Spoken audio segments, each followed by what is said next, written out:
Chasing that money, living for the thrill, aiming for the top, gotta make the kill. Street smart, no room for the weak. Cross us once, you'll feel the heat. Taking what we want, we don't ask for permission. Running with the wolves, a dangerous coalition.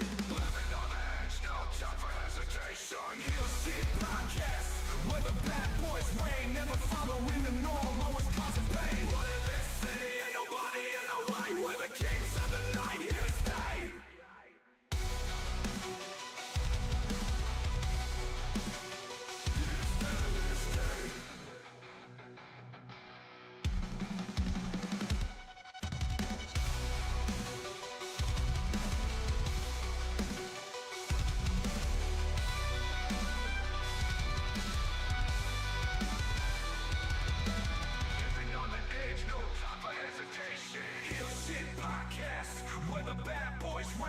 Following the norm, always causing pain. What in this city, ain't nobody in the way, we're the kings of the night here to stay.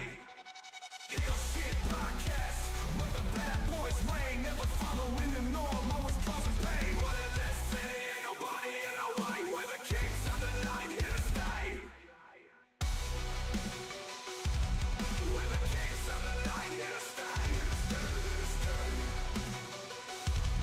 We're the kings of the night here to stay.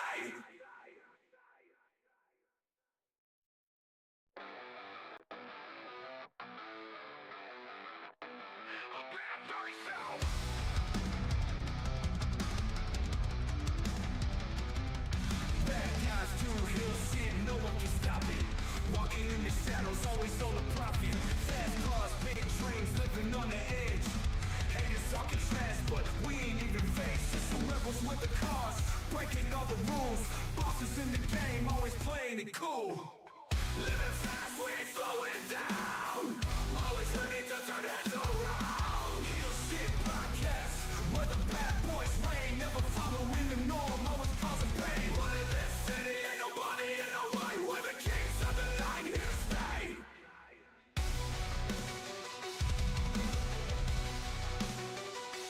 Viewer discretion time. Viewer discretion is advised. What up, Heel Faction? Welcome back to Heel Shit. Why do we call it that? Because bad guys do heel shit. I'm Dark Cordz, that's Draven Grimes, this is HSP, and we're discussing the rise, fall, and slight rise again of the Wyatt 6. We'll get into it right after this. Living fast, we ain't slowing down. Always ready to turn heads around. Heal shit podcast, where the bad boys reign, never following the norm, always causing pain. All right. How are you doing, Draven? Man, isn't it great to be alive on a Sunday afternoon to talk some wrestling? Always is. Yes, Always sir. is. Yes, sir. So we talking the Wyatt 6 tonight. We are. We are talking the Wyatt 6. Now, let's talk about, obviously, first, how they broke onto the scene. Well, in order to do that, you kind of have to go back to when Bray was still alive. Yeah, I mean, the Wyatt 6 stemmed from his Firefly Funhouse? Firefly Funhouse. Okay. Say it 5 times fast for me. Firefly Funhouse. Parry the platypus. Yes. Perry the Platypus. What up, Johnny? Oh, he got the note about being there at 11 Central. Johnny motherfucking Hughes. So, after Bray died, obviously they're trying to keep his legacy alive. Well, I mean, in all actuality, you actually have to go back before the Lights Out match. The Mountain Dew Light. Take us there.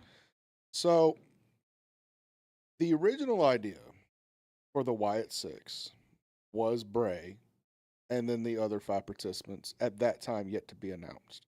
Right. And they were setting it up with Bray Wyatt, with Uncle Howdy. But I think we talked about this a lot on episode 2. All those episodes ago. Oh, yeah. about how the booking of Bray Wyatt was just so fucking confusing. It really was. One week, Uncle Howdy was on his side. The next week, he was attacking him, so on and so forth. Mm-hmm. And then we get to the Lights Out match where they finally show that solidarity, and Uncle Howdy decided to yeet himself off the scaffolding into LA Knight. Yeah. And then, unfortunately,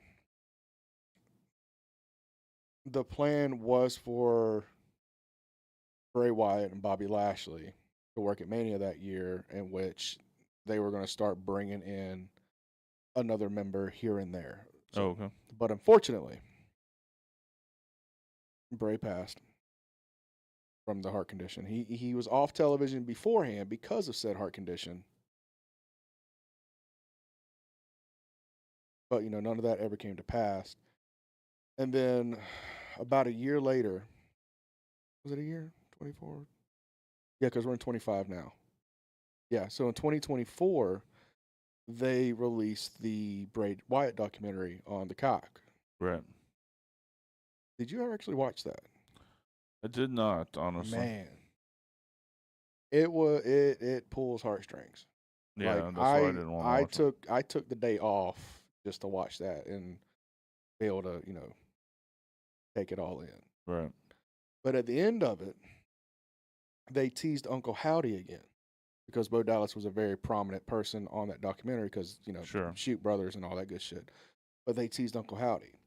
From there on, they started doing the Bray Wyatt teases on Monday Night Raw and SmackDown. QR codes, White Rabbit shit, showing the puppets way in the background where, like, really smart fans would have to, like, look for them. Mm-hmm. And that's all fine and dandy. And, like, as the weeks progresses, it was a slow build over, April, May, June. Like 3 months, 4 months, something like that. Yeah. It was a slow build. But when we finally got to that debut, when we got to that night, and we had just I'm assuming Stu, because he's the GOAT of cameraman. Stu had to walk all the way through Gorilla, which, mind you, is sacred grounds in WWE. That place was destroyed. Yep. Talent, producers, extras, all left beaten and bloodied. And every time we turn around a corner, another member of the Wyatts would show up. So it started with Abigail, Nikki Cross. Started going backstage. We found the Rabbit, Eric Rowan. Then we got to the Pig, Joe Gacy, which I popped. Then we got to the Crow, my man Sam Shaw, Mm-hmm. which I was ecstatic for. Right. And then we get to the end of the hallway, right before we saw the broken and dead body of Chad Gable. So the motherfucker was dead. He was deader than fuck. Yeah. Him, big dude, Adam Scher, the fuck was it? Oh, you talking about Braun? Braun Strowman, Yeah, he was dead. dead motherfuckers, Producers, dead. dead. But we get to the end of all these broken, beaten, battered, dead corpses. And it's Uncle Howdy, and he walks through the hallway. Damn near trips on wires. I'll never forget He that. Damn near did. He about fucked the whole thing up. And in the entire time, you're just hearing that one piano key. Yep. Just consistently. And we had heard that tone for some time before this night, Yes, as a tease. as it is. And they just kept building it and building it and building it. To the point, I was like, is that one piano key just going to be the theme for them? If so, I'm not too mad about it because I've heard worse. Hashtag right to censor. Right. But Howdy goes through Gorilla, grabs all his guys, goes out through a door, similar to Bray Wyatt's entrance when he came back, sat down in the rocker, said the famous words, "We're here," goes off the air. Everybody's fucking astonished. Yep. We have, and I think this is partly because of us, we had such high expectations Yeah. because anything to do with Bray Wyatt is automatically on a god tier level in WWE writing. That I think we had our expectations set too high for this way too soon Maybe. as a collective of just fans, and that's kind of why we went to the fall rather quickly. Now, for the weeks afterwards, somehow we weakened at Bernie's Chad Gable back to life. Yep. Braun Strowman don't remember a fucking thing. And then all the producers and shit, acting like none of that shit happened, which made me, and it might just be me just overthinking it, but it's more like headcanon. What if this was like a mental shot, not necessarily more of a literal death in the company, but more of this is how the mind of the Wyatts are. Maybe. Blood, chaos, disorder, all that shit. But from there, they quickly went to the Chad Gable thing. Mm-hmm. Quickly went through that. Blew their wad way too soon with that. Because remember, at this time, it was him and Otis. And he was running heel. Otis was running babyface. So, like, the tension of them separating was already there. Sure. And then to include Chad in a separate storyline just kind of strained that even more. So, like, two storylines strained from this. So we did that. From there, it fell flat as fuck. Yeah. It definitely, I mean, the debut was fucking amazing. Yes. The build-up was amazing. Beautifully done. And if you really looked at it, you could have seen it coming, because what the fuck were they really going to do? Who were they going to feud with? What, it's a complete supernatural gimmick. What is really the long-term planning for these guys? Well, do you remember how I booked it out for fantasy booking? I booked Uncle Howdy going into the main card. Mm. I booked Gacy and Loomis to go into the tag division. Mm. Sound familiar right now? Yeah. You had Eric Rowan be the enforcer, and then Nikki more or less played the mind games. Yeah. So most of those I've kind of hit on the spot for 2025 when I wanted it in 2024. Mm-hmm. Right now, and this is sad to say, the weak link of the Wyatts is Bo. It's Howdy. Yeah. Because they don't know what to do with him. They have no idea. I don't think they know what to do with anybody except Gacy and Shaw. It's because they make a great tag team. Right. But even so, Eric Rowan, he's the enforcer of the group. He doesn't need to work matches. All he has to go is there, be brooding and shit, and take advantage of situations when they need it. True. Nikki Cross, we've said it on this show many times, she's a hell of a worker.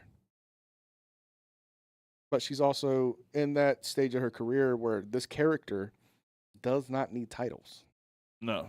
In my opinion, nobody in this group needs titles. Titles kind of humanize you, and I don't think that's what this needed. Yeah. Yeah, I mean, truly, like, thinking back on it, what the fuck were they really gonna do? Well, if memory serves me, I proposed it to you, and this is before all the shenanigans shit happened, that they would have to go against Judgment Day. Because that was the closest thing to a heel supernatural faction. Like, they built it up to be kind of supernatural, but they quickly went ghetto with it. True. But how would you do that? Because in 2024, they got rid of Damien and Rhea.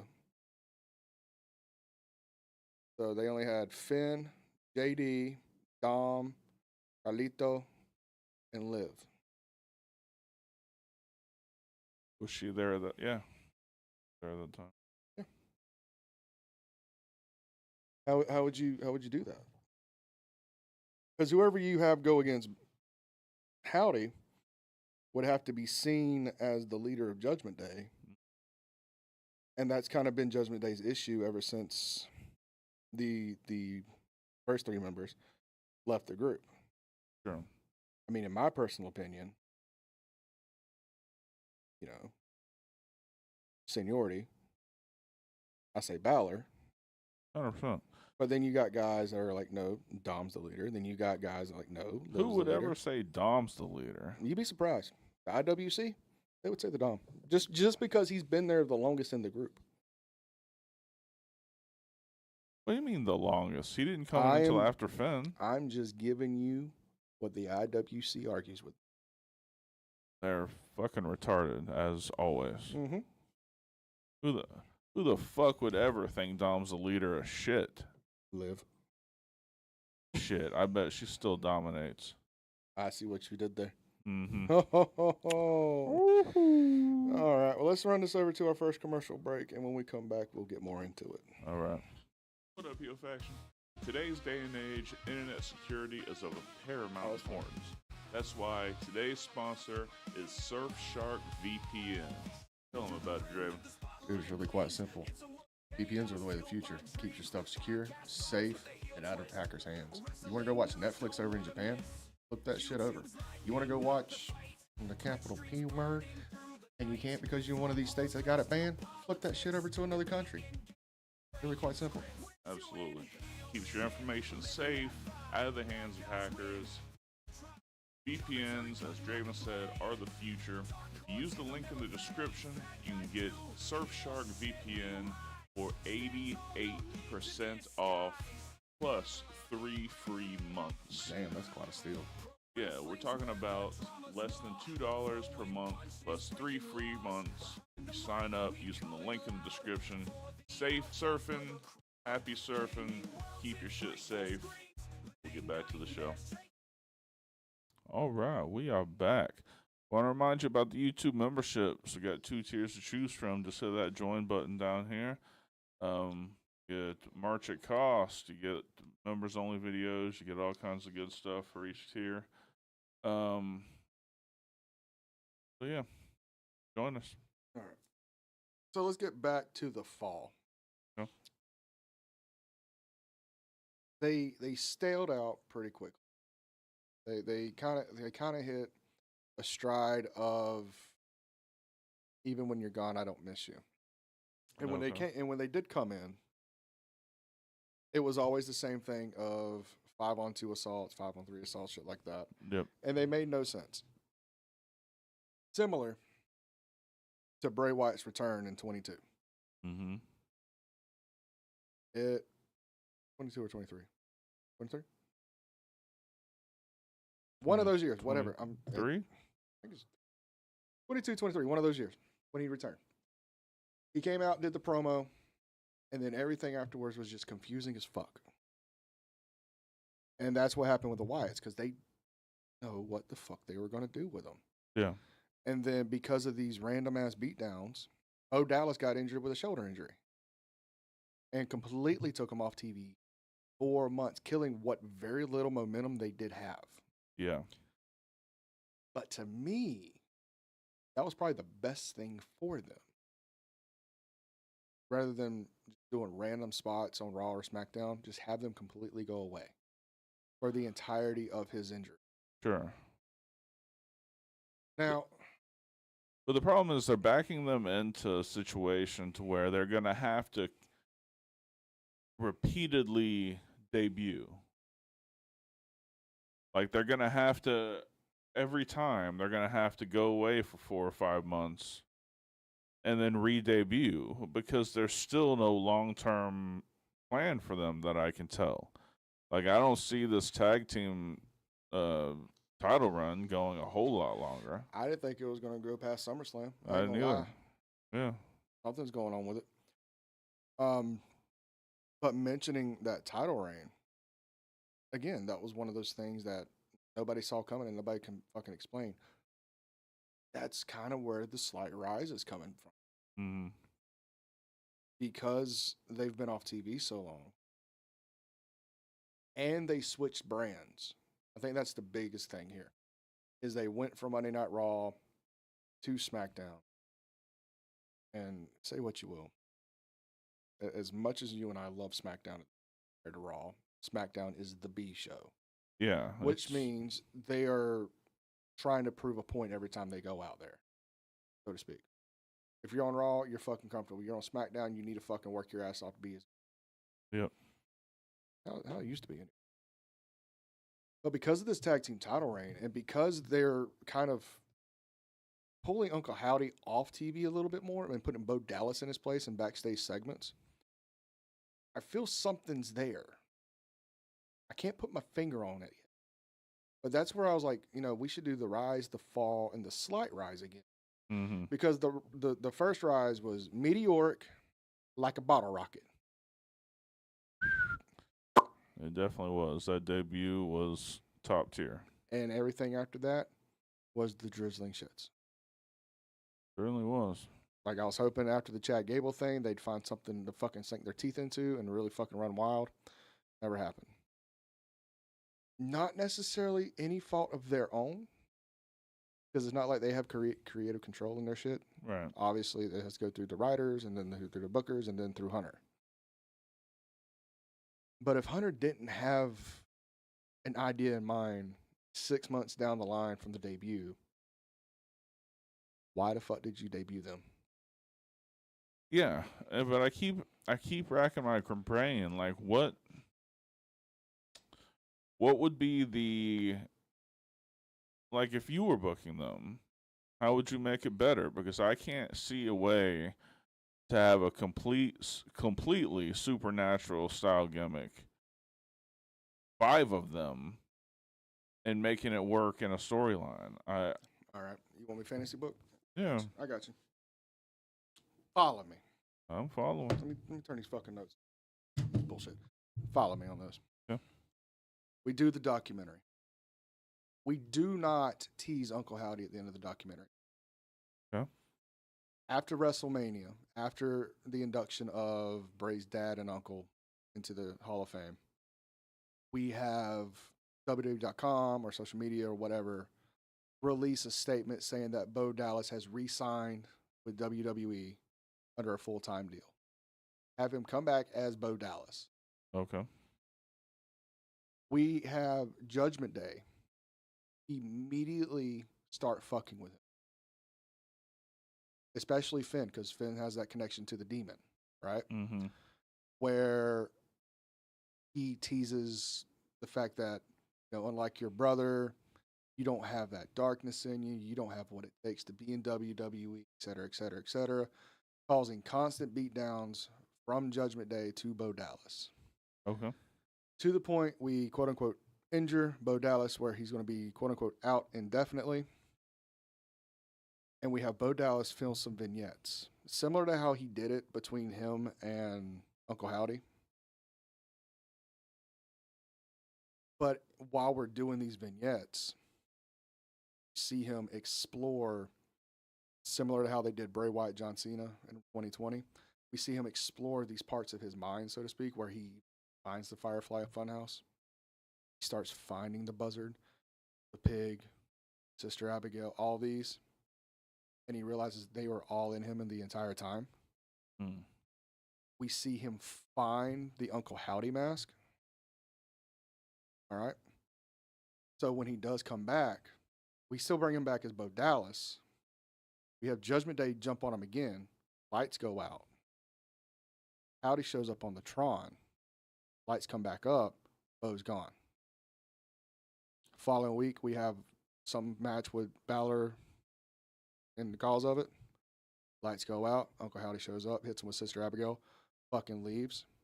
We have a pre-tape backstage of him coming back through Gorilla, beat up and shit, bitching about Uncle Howdy. See just Bo just walking by.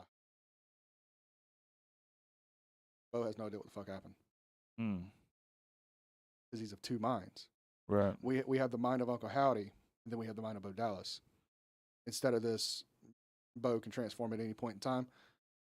We let the monster kind of Dr. Jekyll, Mr. Hyde, but Bo doesn't remember any of these attacks. Mm. We get to a major pay-per-view where we finally get Bo Dallas versus Finn Balor. We get to a point where it's a double down, lights go out again on the stage. is an Uncle Howdy. But we have Bo Dallas hitting with Sister Abigail. Instead of whatever finish he used. Spear or something at the time. Get the win there. Bo's confused. Finn's pissed. We have Finn do a beatdown. We see him grab some paint or some shit under the ring, beaming himself up real quick like a Jeff Hardy, like goes full demon mode on this. The Demon King challenges Uncle Howdy. So Dallas has no idea what the fuck's going on. Start seeing vignettes again of the other 4 members. They don't speak. You know how WWE does their vignettes. Supernatural, gimmicky, good shit. Mm-hmm. You start seeing Bo lose his mind, talking to him, freaking the fuck out. Ed, what the fuck's going on? You stop talking to me, etc., etc., etc.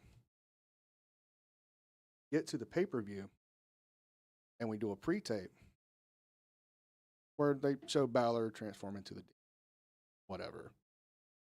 And we see Bo Dallas come in like they've been shooting for fucking weeks at this point. That shit drives me crazy. We'll get to that later. But we see Bo Dallas leave his car, enter the arena, and you just start seeing the little teases as he's walking through of the pig, of the Firefly Funhouse, of the Fiend, of Sister Abigail. And then he walks upon the top hat of Uncle Howdy. Mask is not the power of Uncle Howdy. Top hat, what possesses that demonic soul. And there's a note there that says, "Are you willing to dance with the devil in the pale moonlight?" Obviously a Batman 89 reference. Fuck you, my book. So he takes the hat, he goes into his locker room, and next thing you know, you see lights flicker, your shit getting beat on the walls, you scream. Next thing you know, you see smoke come out from under the door, fade to black. So at that pay-per-view, we get the Demon versus Uncle Howdy. But every time the Demon has one of the Judgment Day members come in to interfere, Uncle Howdy brings in another member of the Six. Okay. Rowan for Carlito, Gacy for JD, Sam for Dominic, Nikki for Liv. Okay. And that's how you establish the Wyatt Six as a faction. Even the Demon King Balor can't stand against all 5 of those demonic forces by himself. Right. And then you send that into a War Games. That's how you do that. Okay. I dig it. And you want to tweak or twist on that one? Since we're on fantasy booking right now?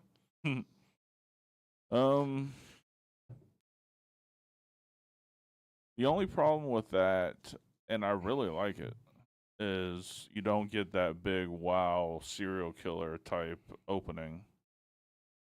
But maybe you can do that later.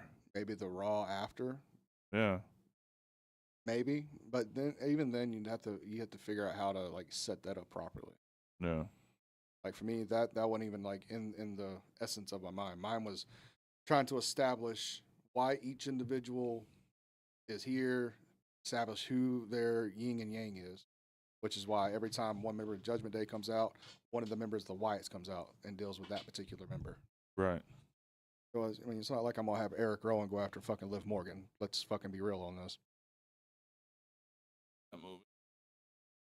Me too. Something about getting stuck in the dryer. So yeah. So we've dwelled on the fall quite a bit. The rise was, like I said, it was a bottle rocket. So let's talk about this current booking. Since they've returned, since they've had that SmackDown return. Let's throw it to our last commercial break. Go.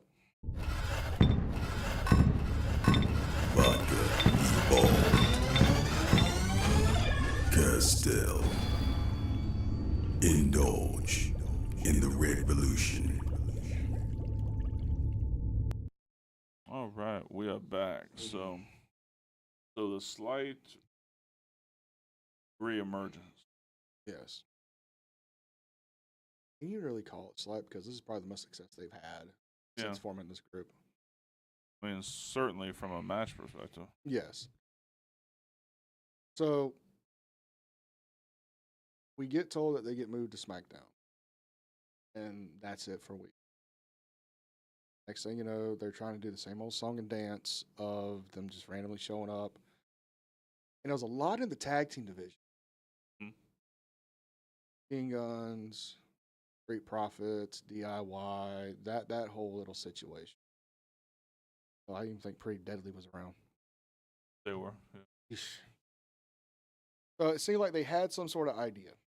But my issue at the time was, if they're going into tag team title contention, who are you putting together? And like I said, I remember saying something about Gacy and Shaw getting put together. Loomis. Dexter Loomis and Joe Gacy getting put together. Because I feel like they, even though they don't look like a normal tag team, I think they could vibe like a tag team. And they have. They have, yeah. So we get them into title contention. They actually win the titles, surprisingly. Did not see that coming. No.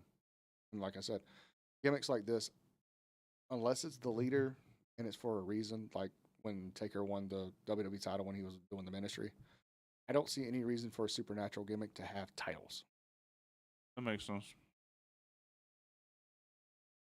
So they win the titles. I thought it was, I'll be honest, I thought it was a fluke. I thought somebody forgot to kick out. Yeah. I'm being real. But then they kind of went on fucking this little fucking journey of it's getting over. Yeah.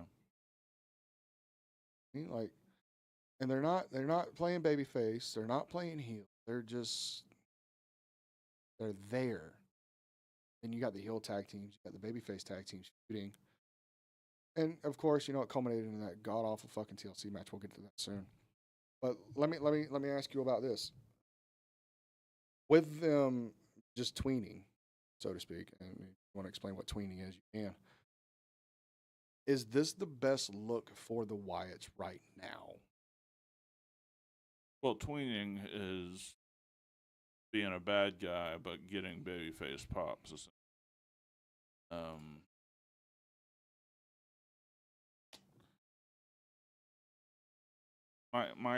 My issue is,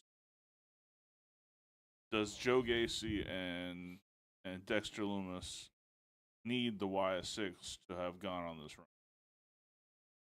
Yes. Huh? Here's why. Prior to the Wyatt 6 getting put together, where was Joe Gacy? Next to? He was doing commentary on it. Oh, really? Where was Dexter Loomis? Catering. Yeah. Same thing. Well, I can't say that for Eric Rowan because he got signed back to WWE specifically for this group. But where was Nikki Cross? I do. Neither did the writing team. Right. Bo Dallas, I mean, this was the whole idea for Bo Dallas when he got signed back to WWE, Right. was the Wyatt 6. But the ones that prospered most from it was Gacy. Because not only did he put him back in the ring, he got him in the main roster. Which, you can vouch for this. 4 years, I was saying, he needs to get out of NXT. 100%. Dexter Loomis, the last thing he did before joining the Wyatt 6 was stalking Maurice and The Miz. Right? Where the fuck did that go? Absolutely fucking nowhere. So this gave them to purpose. This gave them a sense of belonging, in my opinion. Because before then, before all of this, you couldn't sit there and tell me that Dexter Loomis was going to win a championship. No. And I love Sam. I love Sam to death. I've known him 15 years. Yeah. But and as much as I support and love my guys, even I was like, man, this Dexter Morgan character, it's not going to go anywhere in this company. but because they tweaked it and they found kind of his niche here, being in a supernatural faction, being a part of the Wyatts, it works. The Dexter Loomis character works now. Yeah. Joe Gacy, he was always kind of fucked up in the head. Remember when he had the Schism tag team? Yeah. Or a faction down in NXT? Mm-hmm. He got it over. Even then, NXT, you only get to go so far. He did that push to the next fucking level, but they really didn't have anything for him as a singles guy. He was going to fall to the wayside, just like a lot of other NXT call-ups. Sure.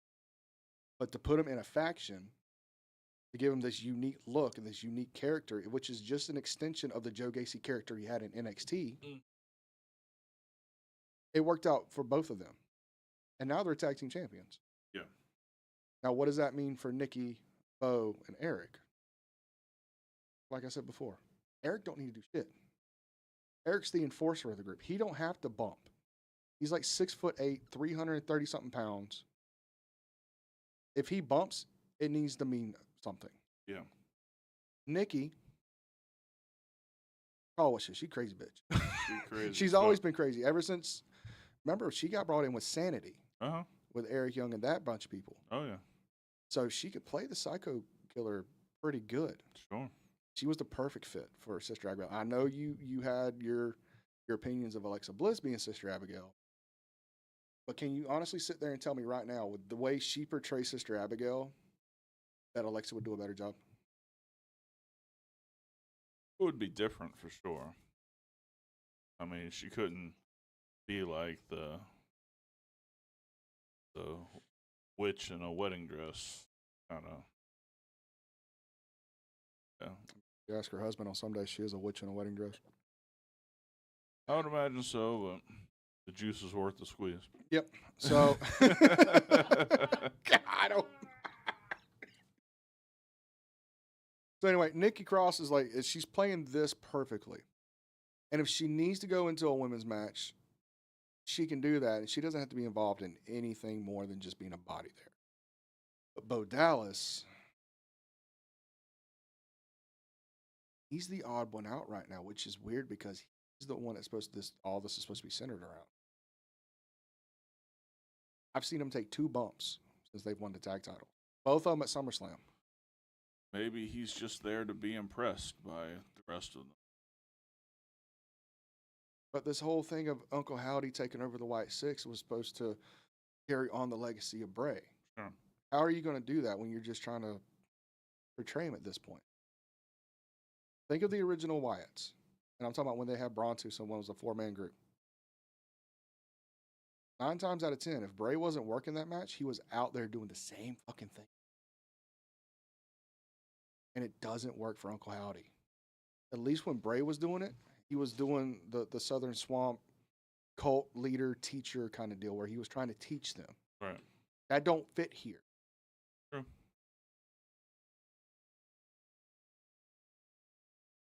Get his ass up. Mm-hmm. He needs to, I'm serious. He needs to get his ass up and he needs to work. Work in a way that make sense. I don't expect you to go in there and never bump and all that shit. But if you can go in there and kind of get Spike Dudley'd a little bit, but immediately jump up and no-sell shit to, kind of prove that, can't hurt Uncle Howdy and then have him hit Sister Abigail for the win, I'm good with it.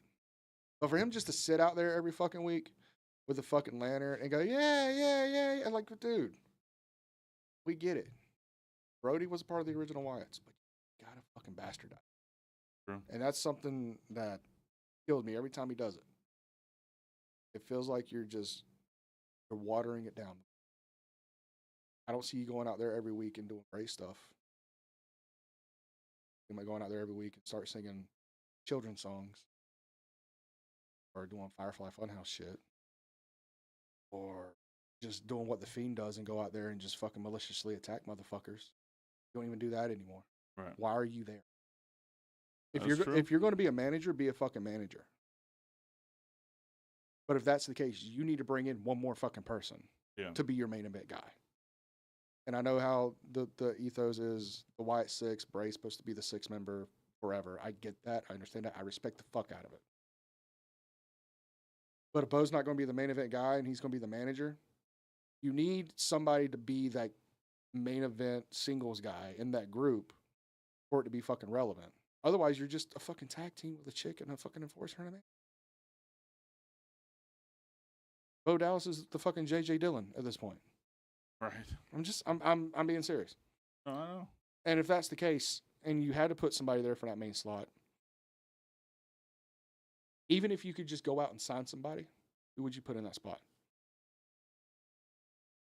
Because I got one name that's not signed to any major company that could fucking kill it.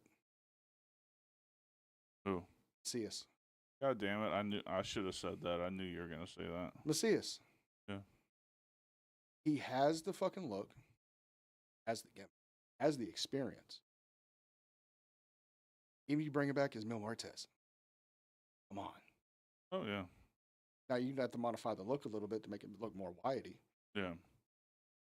Why the fuck not? Why don't you base Mil Muertes off the new version of The Fiend? Let it be the...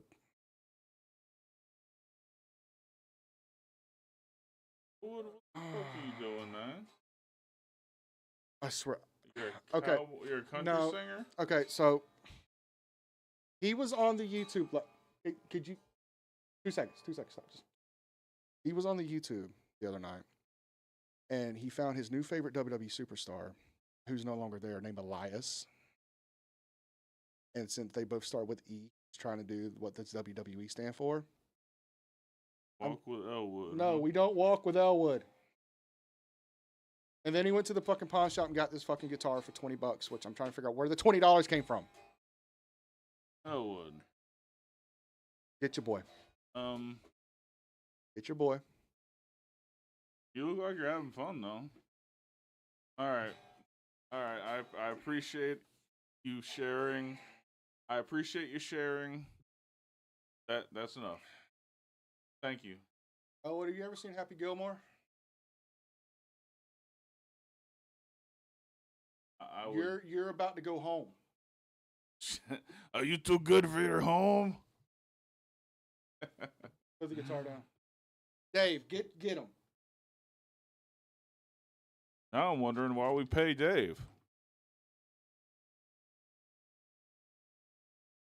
Where the fuck? Oh, Macias.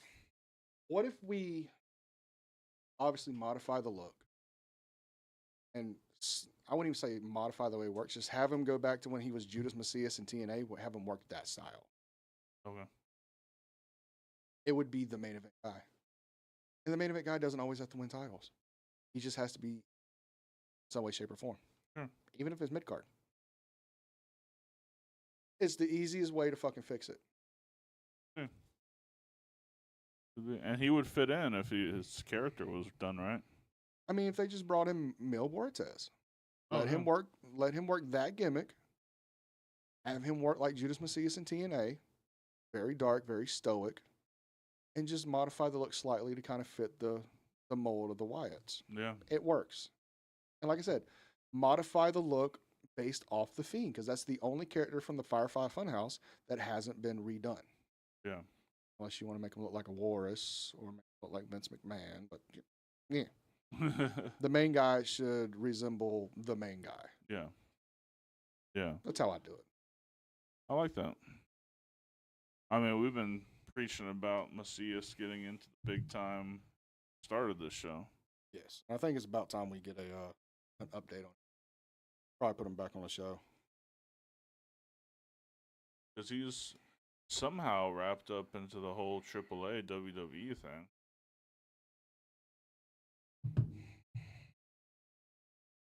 Then we ain't got to really sign him then.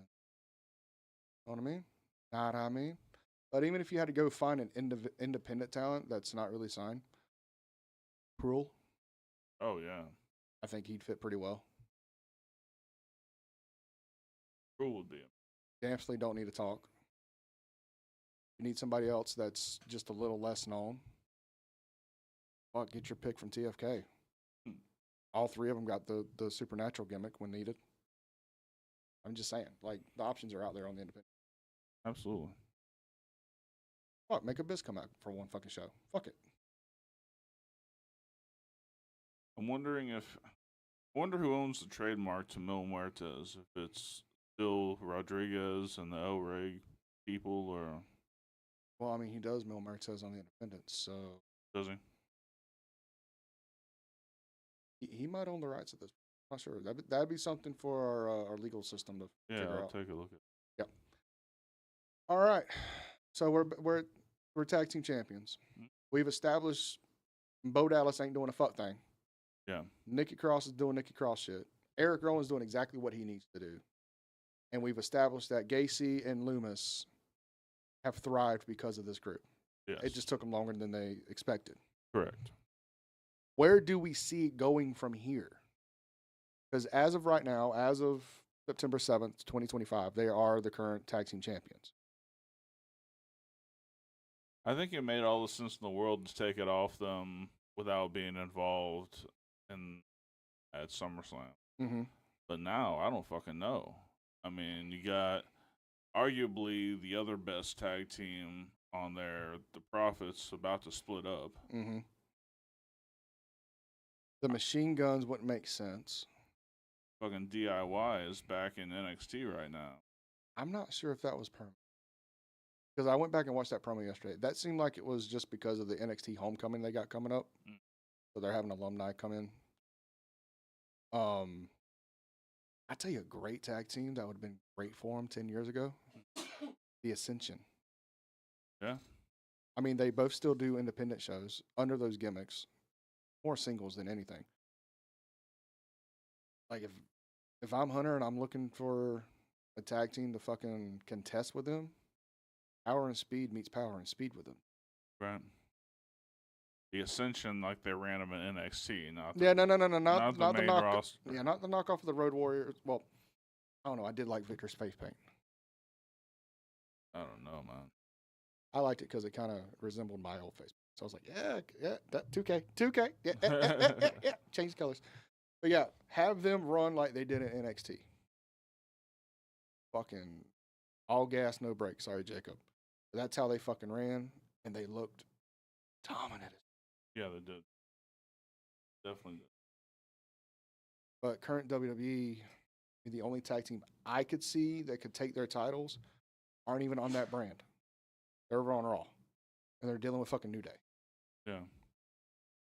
War Raiders are the only ones I can see. How do we get there? If we want a legitimate looking tag team, take them. I mean, you know, the pencil's the most powerful thing in sports entertainment. Of course. I mean, we could just write in Motor City Machine Guns to win it, and Be done with the whole you know, I'm a TNA guy. Anybody that thrives from TNA and WWE, I'm all for. Yeah. But there's no way I can spin Machine Guns versus Wyatt's where to me it makes sense for them to win. I understand, yeah.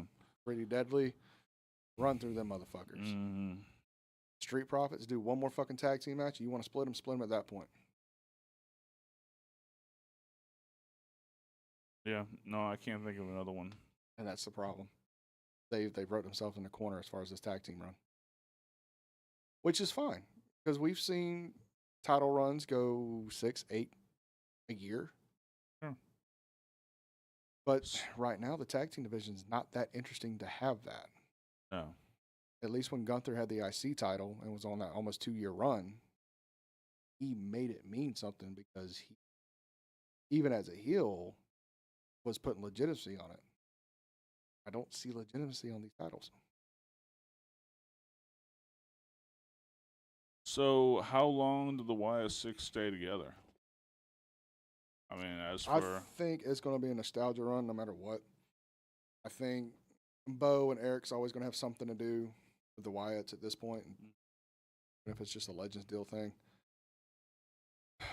If you break them off, Gacy and Loomis has got to go off and do their own thing. But the look they have right now with the Wyatts just looks so natural to them. I don't see that. Yeah. Nikki being fucking ever here. She's always going to have some form of psycho killer crazy chick gimmick. Johnny, TFK versus the Wyatt 6. Oh, please. Please give me that payday. Right. I'll have Nikki pin me, no problem. I volunteer. Right. Yes, for the victory roll. Yes. But for me, that's another thing they've kind of booked themselves into a corner with. Because they have such commonality right now. They're so one unit. Breaking them up, even in the next 6 months, is going to fall flat. Yeah. It's almost like I don't see how you can break them up without just completely getting rid of the Wyatt gimmick completely. And maybe that's what it's going to take. I mean, nothing lasts forever. Yeah, sure. Unfortunately, in this business. I mean, we thought the Undertaker gimmick was going to last forever. And now we stuck with the American Badass. Which, with his reasonings, I understand why.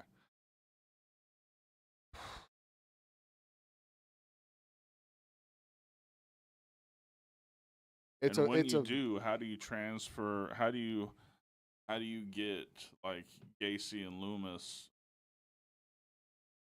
like unsupernatural again? Well, here's the thing. Like I said, with them two, it just seems like they took their gimmicks that they already had turned up to 10 and just broke the knob and turned it up to 12. Just turn that shit back down to 10. Let Dexter be the Dexter Morgan of WWE. It's about the best way I can put it. Have Joe Gacy kind of just keep that mindset, but just put him back in regular gear. And just let them run wild. Now, at some point when that tag team breaks up, much as I love Sam, I see Joe coming away better from that one. But there's no way that you can find a team right now for them to lose the titles. Make it make sense. B, with how the Wyatt 6 is currently booked, the only thing relevant is the tag team. So Rowan, Nikki, and Bo don't really mean too much. No, they don't. Which is why they need one more member to do their singles competition. Because it's obvious Bo's not going to fucking do it. As far as breaking them up, you're going to have to slow burn that just like you slow burn them coming in. Yeah. And make it mean something, which means you got to have another faction ready to fucking go to be the reason that they broke up to carry on that shit. Closest thing they got right now is that dark state bullshit over on NXT, and it makes no fucking sense why they're even fucking together. And there's no faction in WWE right now that should even touch the Wyatts. Not even Judgment Day. Even Judgment Day has been teasing, members leaving and coming in, or fucking ever at this point. The rotating door. So we may have to do a part 2 on this sometime in the future, probably 6 months or so. But for me, they're written into a corner where at this point, at least Sam and Joe just need to ride that wave. Enjoy the success that they have. Good. All right. Well, I think we can end it there. Yeah, I'm good with that. That was the rise, fall, and slight rise And of fantasy. the Wyatt 6. And the fantasy booking. Got some That's fantasy right. booking. We got some fantasy booking in there as well. All right. Want to wrap us up with some pleasant Let's wrap it up with some pleasantries. Ladies and gentlemen, do not forget this Tuesday night is Weekend Wrestling with Dark Horse, Draven Grimes, and Edgar from the Snug Wrestling Podcast, where we're going over a plethora of stories. I got one on the board as far as the SmackDown attendance. That's going to be a good conversation to have. Definitely look forward to that. We have Fantasy Wars. You're not. You didn't say Thursday. You said you just said we have. I just want to see if you're on fucking point, and you're not. Here, let me try it one more time. Ladies and gentlemen, this Thursday night we have Fantasy Wars. See, you said Thursday night this time. You can't just be like, we also got. I don't fucking know. Chlamydia? What are you talking about? I didn't know Thumb Dupree was back. God damn. It's like, what do you mean? We have Fantasy Wars this Thursday night, and this is a great topic because we've been doing this show for going on 3 months now, and we have not once talked about the Texas rattlesnake. So, what if Stone Cold didn't do the 316 promo at King of the Ring 96? How would that impact the rise of the Texas rattlesnake? Be a good one. Oh boy. Yeah. Oh boy. Gonna be a good one. As well as, of course, every Sunday at 12 noon Eastern, 11 Central. Johnny fucking Hughes will be HSP Dark Horse Draven Grimes, the original of all HSP productions. Gonna be fucking great. Gonna have fun with that. Also, be on the lookout for the new show, Talking Shit. We have revised that, of course, with Dark Horse Draven Grimes. And our audio producer, Dave, is also in the building on those shows. We just sit around and talk shit. We try not to bring too much wrestling into it. Obviously, the episode we just recorded had a little bit of wrestling, but it wasn't had to do anything with wrestling per se. Still a great episode. Go check out the library for that. Go check out the library for fantasy booking. Or fantasy book. Booker's Table. Booker's Table. Fuck. I'm fuck. It's Sunday. I got the carb naps going on. Ready to fucking do this. Check out the library for Booker's Table. We've taken a slight break from that due to some stuff as far as our negotiations are concerned, but be on the lookout for that. We'll get that back up and going as soon as possible. But you can go check out the fantasy booking. Jesus Christ. The Booker's Table, where you can find your podcast, as well as Talking Shit, as well as HSP. All these, anywhere that you can get your podcast, Spotify, Apple Podcasts, Pandora, et cetera, et cetera, et cetera. Make sure you follow us on all the social media platforms at Heel Shit Podcast. Make sure for the YouTube you like, comment, and subscribe. If you want to become a member, it's $1.99. Right down in here, you can click that button, see all the perks. You can see the $4.99 perks, all that good shit. And last but not least, the merch. The merch. It's fucking great. What more can I tell you? I've been telling you this shit for 2 years. The fucking merch is great, right? As always, you can get the original HSP symbol on tank tops, t-shirts, all that good shit, TFK stuff, Dark Horse, Draven Grimes, Ripper Weeze, my personal favorite, the Fuck Logan Paul shirt, Yes. and the uncensored and the censored ones for the snowflakes and the children. I fully endorse the children wearing the censored ones. Yes, the churns. The churns. All that and more down here in the Streamlabs link down below. And with that, I'm done. All right. Well, guys, hope you enjoyed as much as we did.